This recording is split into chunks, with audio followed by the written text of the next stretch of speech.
வாய்ப்பு இருக்கா சார்? நிச்சயமாக என்னுடைய மகனாக இருந்தாலும் சரி, என்னுடைய மருமகனாக இருந்தாலும் சரி, அரசியலுக்கு வருவதற்கான வாய்ப்புகள் இல்லை. மாண்புமிகு திரு உதயநிதி ஸ்டாலின் அவர்கள் நீங்க ஒண்ணு நல்லா கவனிச்சு பார்க்கணும். சட்டமன்ற பேரவையின் உறுப்பினராக தேர்ந்தெடுக்கப்பட்ட உதயநிதி ஸ்டாலின் எனும் நான் வெக்கமே இல்லையாடா? சோறு தானே திங்கிற. எரிச்சல் வருது உன்னை. நான் கெட்ட வாரத்துல திட்டிட்டு அப்புறம் பெத்தம் கொதிக்குது உன்னை பார்க்க போயிரு. நான் மேற்கொள்ள இருக்கும் கடமையை நேர்மையுடன் நிறைவேற்றுவேன் என்றும் உளமாற வாக்காளர் பெருமக்களை கேட்டுக்கொள்வது, இவ்வளவு அழகான ஒரு வேட்பாளரை உங்கள் பிரதிநிதியாக அனுப்ப தவறிவிடாதீர்கள்.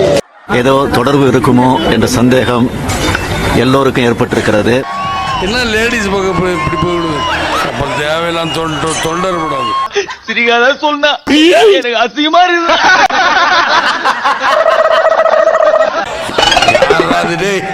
ஆறாது உள்ள வேண்டா கத்துறது.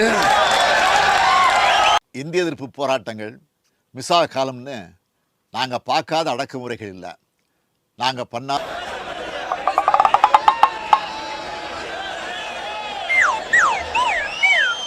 திமுகவையோ திமுக காரணையோ சீண்டி பார்த்தா தாங்க மாட்டீங்க. எங்களுக்கும் அறிவு கட்ட வேணாம்.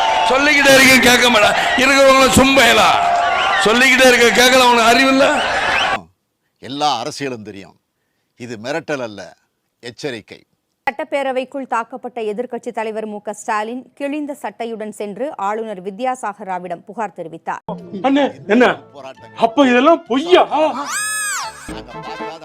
இதற்கிடையே ஸ்டாலின், துரைமுருகன் உள்ளிட்டோர் ஆளுநரை சந்தித்து முறையிட்டனர்.